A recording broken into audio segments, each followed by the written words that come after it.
नमस्कार, स्वागत है आपका। मैं हूं आपके साथ शाहनवाज मिर्जा। मुख्यमंत्री मनोहर लाल ने सेक्टर 9 पंचकूला में रेडी मार्केट में आगजनी वाली घटना के स्थान पर हवन में आहुति डालने के बाद दुकानदारों को उनके मालिकाना हक के दस्तावेज दिए और इस अवसर पर विधानसभा के अध्यक्ष ज्ञान चंद्र गुप्ता भी उनके साथ वहां पर उपस्थित रहे और जब मालिकाना हक दुकानदारों को मिला तो उनकी खुशी का ठिकाना नहीं रहा।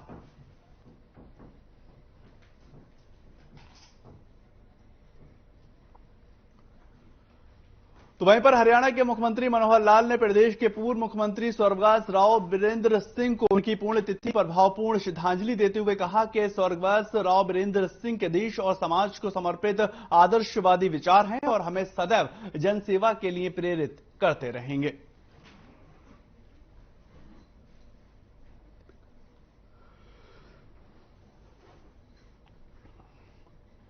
तो वहीं पर डिप्टी सीएम दुष्यंत चौटाला पंचकुला पहुंचे, जहां पर माता मनसा देवी के दरबार में शीश नवाया और प्रदेश में अमन, शांति और प्रगति के लिए प्रार्थना की।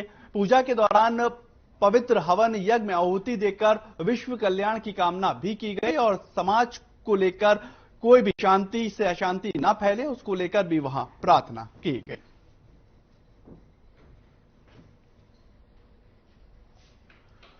तो वहीं पर कांग्रेस में अध्यक्ष पद के नामांकन को लेकर हरियाणा के गृह मंत्री अनिल विज का एक बड़ा बयान सामने आया है। उन्होंने कहा कि ये सब दिखावा है और पहले राजस्थान में जो कुछ हुआ उसके रचयिता और कैरेक्टर भी गांधी परिवार के ही लोग हैं। अब ये सब भी एक दिखावा हो रहा है क्योंकि ये नहीं चाहते कि कोई भी सामने निकल कर आए और आखिर में ये हमारे सर पर ही जिम्मेदारी दे दी जाए। अनिल विज ने यह कहा कि 23G के नेता भी चला हुआ कारतूस है और उनसे भी अब सियासत में कुछ नहीं होने वाला।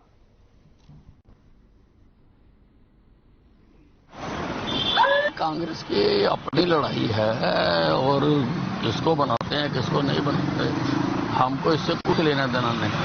हमें तो इतना मालूम है कि जितना कुछ हो रहा है ये खुद नौटंकी करवा रहे हैं। चाहे इन्होंने राजस्थान का करवाया, वो जो सारा खेल था उसके रचयिता यही हैं, डायरेक्टर यही हैं, क्योंकि कुल मिला के तो वो ये चाहते हैं कि कोई भी सामने ना आए और आखिर में ये हमारे ही सिर पे जिम्मेवारी रहे।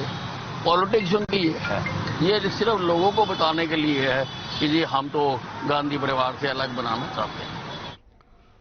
तो वहीं पर कांग्रेस के अध्यक्ष पद को लेकर लगातार घमासान जारी है और नामांकन के आखिरी दिन मल्लिकार्जुन खड़गे और शशि थरूर और झारखंड के कांग्रेस के नेता KN त्रिपाठी ने भी अपना नामांकन भरा है। तो वहीं पर दिग्विजय सिंह ने पहले ही ऐलान कर दिया था कि वो कांग्रेस पद के लिए चुनाव नहीं लड़ेगी। अध्यक्ष पद के लिए मल्लिकार्जुन खड़गे और शशि थरूर जो है वो चुनाव लड़ रहे हैं और इनमें मल्लिकार्जुन खड़गे के साथ 30 नेता जो है वो उनके प्रस्तावक बने और इन 30 नेताओं में हरियाणा के पूर्व मुख्यमंत्री भूपेंद्र सिंह हुड्डा और राज्यसभा के सांसद दीपेंद्र सिंह हुड्डा के साथ हरियाणा कांग्रेस की पूर्व अध्यक्ष कुमारी शैलजा भी शामिल है। मल्लिकार्जुन खड़गे के प्रस्तावक ये लोग बने हैं और दीपेंद्र हुड्डा ने ये कहा कि मल्लिकार्जुन खड़गे एक अच्छे व्यक्ति हैं और वो अगर कांग्रेस पार्टी के अध्यक्ष बनते हैं तो कांग्रेस पार्टी को एक मजबूती मिलेगी। वे सभी के साथ लेकर चलने वाले व्यक्ति हैं। लोकसभा और राज्यसभा में वो काफी काम कर चुके हैं और उम्मीद है कि उनके अध्यक्ष बनने से कांग्रेस पार्टी को एक गति मिल सकेगी।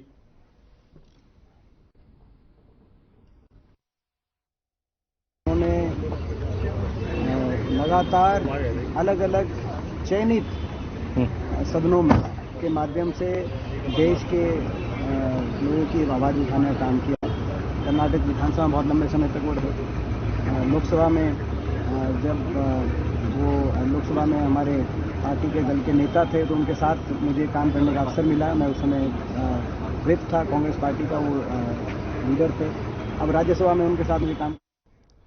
खबर बहादुरगढ़ से है, जहां पर बहादुरगढ़ में सड़क की हालत बदहाल हो चुकी है और शहर के अंदर और बाहर से गुजरने वाली तमाम सड़कें पूरी तरह से टूट चुकी हैं, जिसकी वजह से रोजाना हादसों का डर बना रहता है। लेकिन प्रशासनिक अधिकारी अपनी आंखें मूंद कर बैठे हुए। शहर की लगभग सभी सड़कों में गहरे गड्ढे हैं और बहादुरगढ़ झज्जर रोड और सेक्टर 7 रोड और सब्जी मंडी के साथ वाली सड़क पूरी तरह से टूट चुकी है। इतना ही नहीं, बाईपास की सर्विस लेन तो बरसात की वजह से पूरी बहती दिखाई दे रही है, जिसकी वजह से वाहन चालकों को यू टर्न लेकर वापस जाना पड़ रहा है। लेकिन इसकी वजह से सड़कों की मेंटेनेंस ना होना बताई जा रही है और जो निगम के अधिकारी और प्रशासनिक अधिकारी हैं वो भी इस तरफ कोई भी सुध लेते नजर नहीं आ रहा है। स्थानीय लोगों का साफ तौर पर कहना है कि इसको लेकर प्रशासनिक अधिकारियों को जानकारी दे दी गई है, लेकिन समाधान अभी तक निकलता नजर नहीं आ रहा है।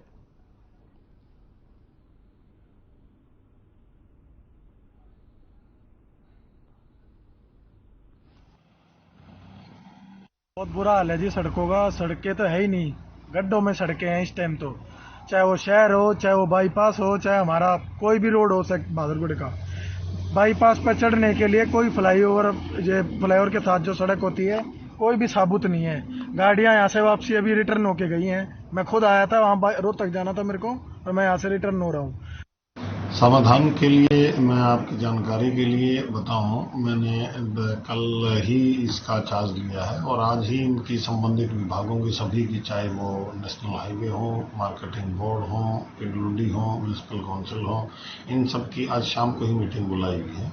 अब तक जो मौसम था वो भी अब बरसात का सीजन था, तो उसके अंदर जो प्रॉपर मेंटेनेंस या रिपेयर वाला सीन है वो इस मौसम में इतना संभव नहीं होता। टेम्परेरी अरेंजमेंट तो किए जा। तो वहीं पर हरियाणा की मनोहर सरकार इन दिनों पूरे प्रदेश के अंदर गैंगस्टर और नशे का कारोबार करने वाले आरोपियों के खिलाफ कार्रवाई कर रही है और इस दौरान पुलिस और जिला प्रशासन ने करीब 1 दर्जन अवैध तरीके से की गई कमाई से बनाए गए मकानों को ध्वस्त किया है। इस कड़ी में पहली तस्वीर आप पानीपत की देख रहे हैं, जहां पर सुखदेव नगर में मोबाइल मार्केट में गैंगस्टर सुरेंद्र काला की अवैध संपत्ति पर प्रशासन ने बुलडोजर चलाया है। तो वहीं पर दूसरी तस्वीर लोहारू से है, जहां पर 28 सितंबर को पुलिस और जिला प्रशासन ने लॉरेंस विश्नोई गैंग के गुर्गे मिंटू उर्फ बिट्टू के खिलाफ अवैध रूप से बनाए गए मकान को ध्वस्त कर दिया। इसी कड़ी में तीसरी तस्वीर ये झज्जर से है, जहां पर 29 सितंबर को जिला प्रशासन ने मोस्ट वांटेड अपराधी मेनपाल की जमीन की नीलामी की और इसके बाद चौथी तस्वीर आप पानीपत से देख रहे हैं, जहां पर 24 सितंबर को प्रशासन ने 15,000 के इनामी गैंगस्टर मनोज वाबा के अवैध रूप से बनाए गए फैक्ट्री और गोदाम पर कार्रवाई की है। तो वहीं पर पांचवी तस्वीर आपको बताएं गुरुग्राम की, जहां पर 23 सितंबर को पुलिस प्रशासन ने गैंगस्टर सूबे गुज्जर की कोठी पर पीला पंजा चलाया और आखिरी तस्वीर फरीदाबाद से है, जहां पर 14 सितंबर को गैंगस्टर मनोज मांगरिया के गुर्गे जावेद की अवैध रूप से जमीन के ऊपर प्रशासन का बुलडोजर चला और दुकानें, मकान और गोदाम पर कार्रवाई की गई है, क्योंकि जो भी अवैध रूप से संपत्ति अर्जित की गई है उसको लेकर मनोहर सरकार काफी ज्यादा सख्त है और ये सख्ती की 6 तस्वीरें आप अपनी टीवी स्क्रीन पे बखूबी देख सकते हैं।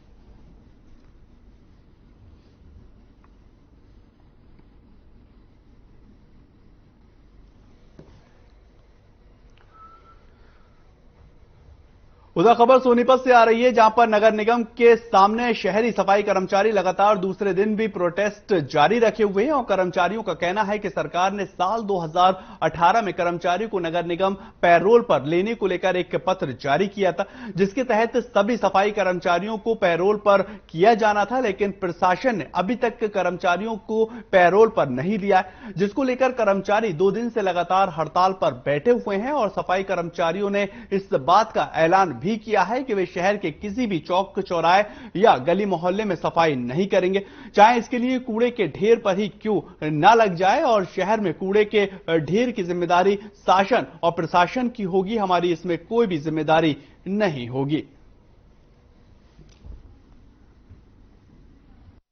हमारी मांग है कि सरकार ने 2018 में पेरोल पे लेने के लिए ठेका कर्मचारियों को चिट्ठी जारी की थी और हम सरकार से मांग करते हैं कि जल्द से जल्द हमारी मांगों की समस्या का हल किया जाए और हमें पेरोल पर लिया जाए। नगर निगम कार्यालय में सोनीपत में हमारा धरना चला हुआ है। हम ना तो शहरों में काम होने देंगे और ना किसी को करने देंगे जब तक हमारी मांग पूरी नहीं हो जाती। जो 2018 में पेरोल की चिट्ठी जारी हुई थी, हमें उसके अनुसार पेरोल पे लिया जाए और जो हमारे अधिकार है वो हमें दिए जाए। और आगे जो काम नहीं हो रहा है उस चीज़ की सरकार जिम्मेवार होगी और हमें समय पर तनख्वाह भी नहीं दी जाती। कर्मचारियों के साथ, हमारे भाइयों के साथ बहुत अन्याय किया जा रहा है। ये बिल्कुल भी सहन नहीं होगा और हम इसका कड़ा विरोध करते हैं। रणनीति ये है कि 4 साल पहले सरकार ने लेटर जारी किया था हमारे को पेरोल पे लेने का, और वो अब तक भी नहीं लिया गया है। और हम सुबह उठ के अपने बच्चों को तैयार भी नहीं कर पाते, वो वैसे ही चले जाते हैं। ना स्कूल में फीस जारी है, ना कुछ जारी है सर, ना हमारी सैलरी टाइम पे आते हैं। हमें बहुत परेशान किया जा रहा है, और जब तक ये सरकार हमारी मांगे पूरी नहीं करेंगी ना, तब तक हम सफाई नहीं करेंगे, कहीं भी सफाई।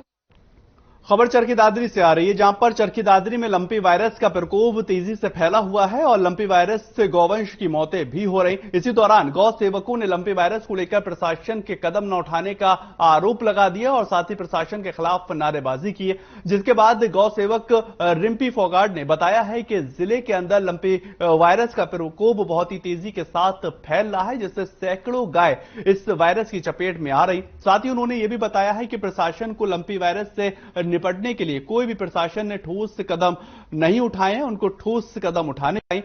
विशेष अभियान चलाकर पशुओं की वैक्सीन करनी चाहिए और गौ सेवक ने लंपी वायरस को लेकर सीटीएम को ज्ञापन भी सौंपा है। लेकिन जो गौ सेवक है उनका साफ तौर पर कहना है जितनी चुस्ती और फुर्ती इसमें होनी चाहिए थी प्रशासन की, स्वास्थ्य विभाग की, वो दरअसल दिखाई नहीं दे रही है।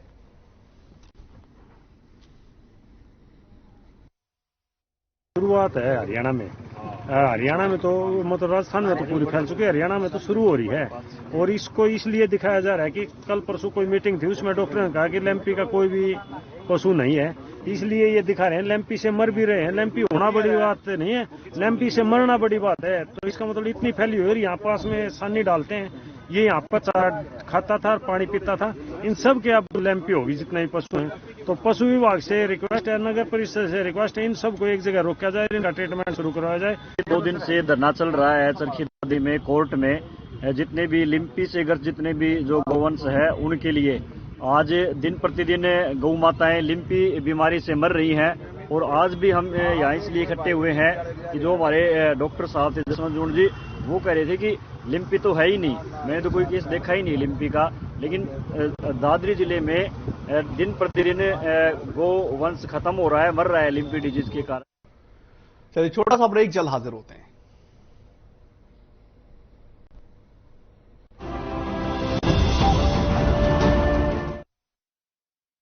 मेरे जैसा कोई दूसरा चुलबुलापन जिसकी हर बात में घुल जाए, जिंदगी में रंग भर दे। मेरी जैसी मेरी अपनी पताका का चाय, गजब का स्वाद।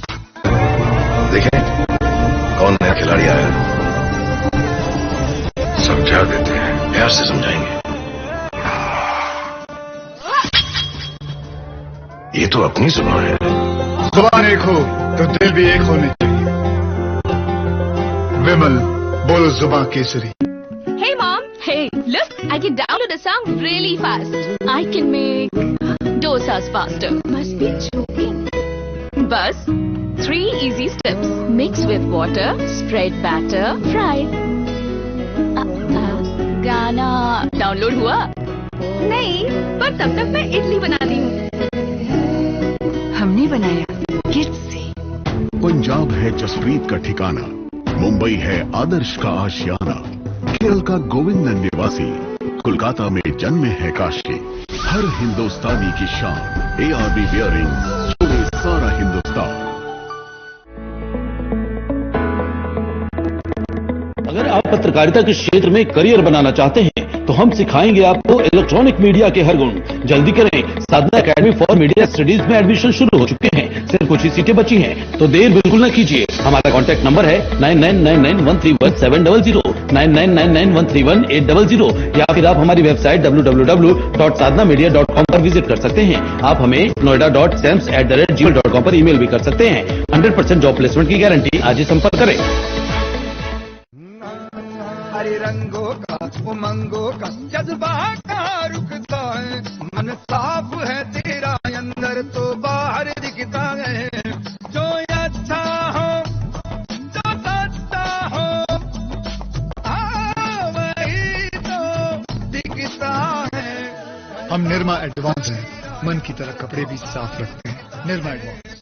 पंजाब है जसप्रीत का ठिकाना, मुंबई है आदर्श का आशियाना, केरल का गोविंदन निवासी, कोलकाता में जन्मे है काशी। हर हिंदुस्तानी की शान ARB बियरिंग्स, जोड़े सारा Hindustan. Hey mom, hey, look, I can download a song really fast. I can make dosas faster. Must be joking. Bus, 3 easy steps. Mix with water, spread batter, fry. गाना डाउनलोड हुआ? नहीं, पर तब तक मैं इडली बनाती हूँ। हमने बनाया इससे।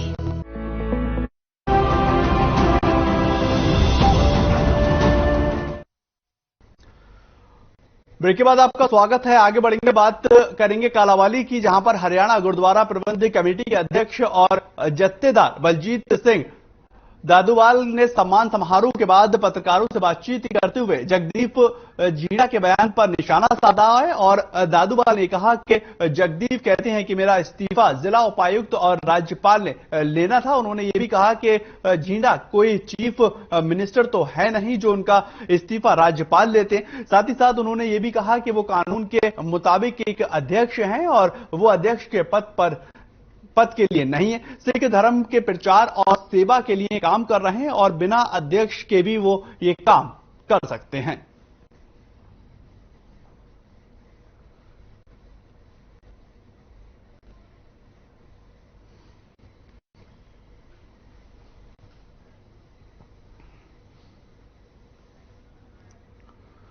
ये तस्वीरें जो आप देख रहे हैं दरअसल ये कालांवाली की हैं, जहां पर इस्तीफे को लेकर गहमा गहमी चल रही। गलत बयानबाजी ना करें झींडा, इस तरह का बयान जो है वो जत्थेदार बलजीत सिंह ने दिया। उन्होंने कहा कि अध्यक्ष पद को लेकर वो कहते हैं कि मेरा जो इस्तीफा है वो गवर्नर लेंगे। उन्होंने साफ तौर पर कहा कि वो कोई चीफ मिनिस्टर तो है नहीं जो उनका इस्तीफा गवर्नर लेते नजर आएंगे। उन्होंने ये भी कहा कि बिना अध्यक्ष पद के रहकर भी ये जो सेवा की जा रही है ये की जा सकती है और हमें ये अध्यक्ष पद के बिना भी सेवा करनी चाहिए।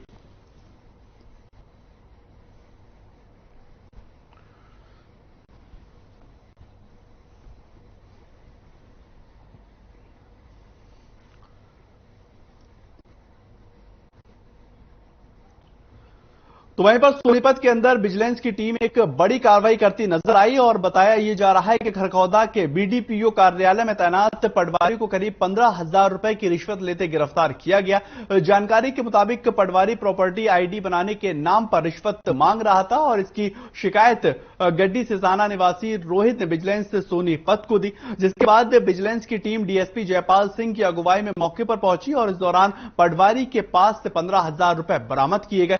DSP जयपाल सिंह ने कहा कि शिकायत के आधार पर प्रॉपर्टी ID बनाने के नाम पर पटवारी रिश्वत मांग रहा था और उसी दौरान पटवारी को रंगे हाथों गिरफ्तार भी कर लिया गया।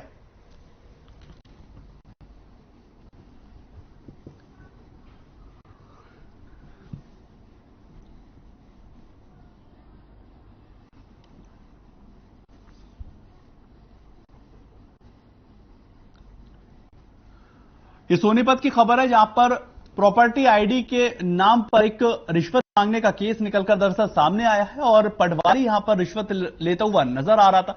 इसके बाद विजिलेंस की टीम को इसकी शिकायत दी गई और विजिलेंस की टीम मौके पर पहुंचकर पटवारी को गिरफ्तार करती हुई नजर आई। 15,000 रुपए की रिश्वत प्रॉपर्टी ID के नाम पर मांगी गई थी और इस ID को बनाने को लेकर पटवारी रिश्वत लेता हुआ गिरफ्तार हुआ है। जैसे ही विजिलेंस टीम को इसकी शिकायत की गई, विजिलेंस टीम एक्टिव हो गई और पटवारी को जो है वो रिश्वत लेते गिरफ्तार किया है।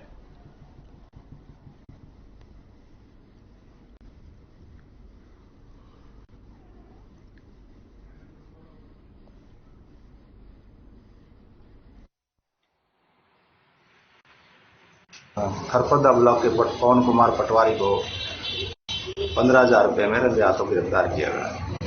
किसकी शिकायत थी? और रोहित कुमार गड्डी सिसाना वासी से प्रॉपर्टी कार्ड बढ़ाने की आवाज में इसने ये मांग की थी, जिस पर हमने आज 15,000 रुपए लेने पर रंगे हाथों गिरफ्तार कर। कहां से गिरफ्तार किया जी? आज ये इसके कार्यालय से किया। जैसा कि आप देख रहे हैं इस कार्यालय में हमने इसको रंगे हाथों पकड़ा है और अब इसकी आधा। तो वहीं पर प्रदेश सरकार के आदेश पर 1 अक्टूबर से हरियाणा भर की मंडियों में धान की सरकारी खरीद शुरू हो रही है और दूसरी दो तस्वीरें आपको दिखाएंगे। दरअसल सोनीपत और अंबाला की हैं। ये मंडियां हैं जहां पर अनाज मंडी में मंडी प्रशासन ने किसानों को परेशानी ना हो इसको लेकर तमाम प्रकार के इंतजाम भी कर लिए। पीने के पानी की व्यवस्था से लेकर शौचालय की व्यवस्था को दुरुस्त किया गया है और मंडी में एंट्री और एग्जिट रास्ते पर सीसीटीवी कैमरे लगाए गए। जानकारी के मुताबिक मंडी में प्यार किस्म की सरकारी खरीद का फायदा मिल सके इसको लेकर भी कार्य किया जा रहा है और वहीं पर किसान इसका फायदा मेरे फसल मेरा ब्यूरो पर रजिस्ट्रेशन करवाकर भी उठा सकते हैं, क्योंकि मेरी फसल और मेरा ब्यूरो रिपोर्ट जो पोर्टल है उसको लेकर डिप्टी सीएम भी कह चुके हैं कि उसके द्वारा भी जो किसान है वो अपनी फसल को कीमत जो है वो ले सकते हैं। दो तस्वीरें आप देखिए सोनीपत और अंबाला की, जहां पर साफ तौर पर ये 1 अक्टूबर से होने वाली धान की खरीद को लेकर दिखाई दे रही हैं और स्पष्ट होता है कि मंडियों में जो इंतजाम है वो पूरे सरकार की तरफ से किए जा चुके हैं। कोई भी दिक्कत कोई भी परेशानी जो है किसान को ना हो उसको देखते हुए पीने के पानी के इंतजाम से लेके स्वच्छ तक के इंतजाम किए जा चुके हैं और 1 अक्टूबर से धान की खरीद जो है वो मंडियों में होती नजर आएगी।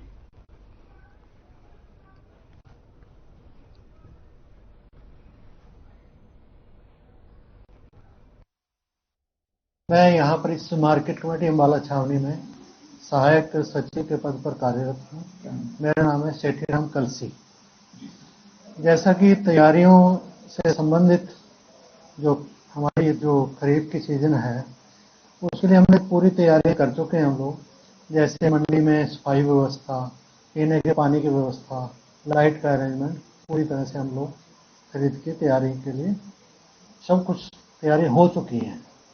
तो जैसा कि कल से सीजन स्टार्ट होने वाला है परचेज रिक्वायरमेंट जी 20 दिन से बैठे थे, अब सरकार अभी चलो ठीक है अच्छा जे शुरू कर दे बोली। बड़े परेशान आ यहाँ, कुछ बारिश से परेशान आ, कुछ खरीदारी से परेशान आ, बस ये है जी। पूरी की हुई है। हाँ जी पूरी तैयारियां भी चल, हाँ ये काम निबड़ागा, अपने घर जाएंगे, कोई अनाज का पैसा बटागा, कोई खर्चा दिया जाएगा, किसी का देना पैसा दिया जाएगा। खबर करनाल से है। करनाल जिले की अनाज मंडियों में धान खरीद का सीजन शुरू हो चुका है और 1 अक्टूबर से पीआर धान की सरकारी खरीद शुरू हो रही। खरीद को लेकर मंडियों में सभी तरह की तैयारियां पूरी कर ली गई हैं, ये दावे किए जा रहे हैं। मार्केट कमेटी ने मंडी में किसानों और मजदूरों के लिए पीने का पानी और शौचालय की व्यवस्था की जा चुकी है और करनाल मंडी के सचिव चंद्र प्रकाश ने ये बताया कि मंडी के 5 गेट हैं, जिनमें से फिलहाल 2 गेट जो है वो एंट्री और एग्जिट के लिए खोले गए।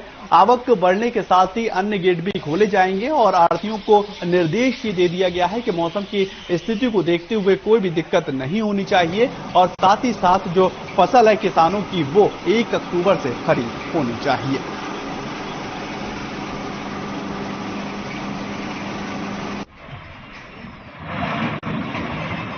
करनाल अनाज मंडी के अंदर पिछले 3 महीने से धान की आवक जारी है।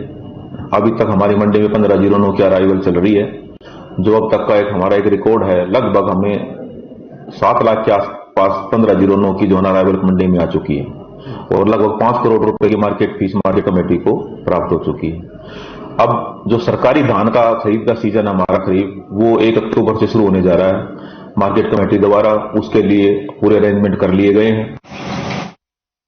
वहीं पर चरखी दादरी में जन स्वास्थ्य विभाग के ठेकेदार 15 दिन से लगातार धरना प्रदर्शन कर रहे हैं और जन स्वास्थ्य विभाग के ठेकेदारों का कहना है कि उनके लिए किए गए कार्यों की बकाया पेमेंट नहीं दी गई है, जो लगभग 7 करोड़ रुपए है और ठेकेदारों का यह भी कहना है कि पेमेंट न मिलने के कारण उन्हें आर्थिक तंगी से गुजरना पड़ रहा है और लेबर को भी पैसा देना होता है। साथ ही घर चलाना काफी ज्यादा मुश्किल हो रहा है और परेशानियां जो है उनके सामने खड़ी है। ठेकेदारों का यह भी कहना है कि विभाग को कई बार शिकायत करने के बावजूद भी की पेमेंट नहीं दी जा रही है और 5 करोड़ के बिल होने के बावजूद भी अभी तक कोई भी पेमेंट नहीं हुई है, जिससे वाटर सप्लाई और सीवर व्यवस्था बिल्कुल चरमराती हुई इनके प्रदर्शन से नजर आ रही है और अपनी मांगों को लेकर ये तमाम लोग जो हैं वो धरना प्रदर्शन दे रहे हैं।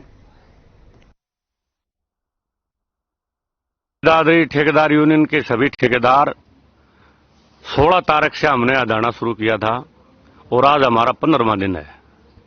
हमारी मुख्य रूप से 4 मांग हैं, जो मैं पहले भी बता चुका हूं कि हमारी जो 5.5 करोड़ के बिलों के टोकन लग रहे हैं उनकी तो खाली आलोचना है और जो करोड़ का आसपास हमारे बिल पास हैं, लेकिन उनका टोकन नहीं लग रही है क्योंकि एस्टीमेट पास नहीं हो रहा। वो एस्टीमेट पास होगा जब उनका टोकन लगेंगे। तीसरी बात यह मौखिक तौर पर महकमा ने हमारे से काम करवा रखा है सभी ठेकेदारों से, जो करोड़ सवा करोड़ का आसपास के कागज वो कागज नहीं मन जाता। ठेकेदार यूनियन चरखीदारी हड़ताल पर बैठी है 15 दिन से। हमारे गांव में 10 दिन से पानी का इतना बुरा हाल है। हम एक्शन साहब के पास आए थे शिकायत लेके, गंदा पानी पीने पर मजबूर हैं। कहीं बॉल खराब है, कहीं वाटर वर्क्स का ढक्कन टूटा हुआ है। 10 दिन से गांव पीने के पानी से भारी परेशान है।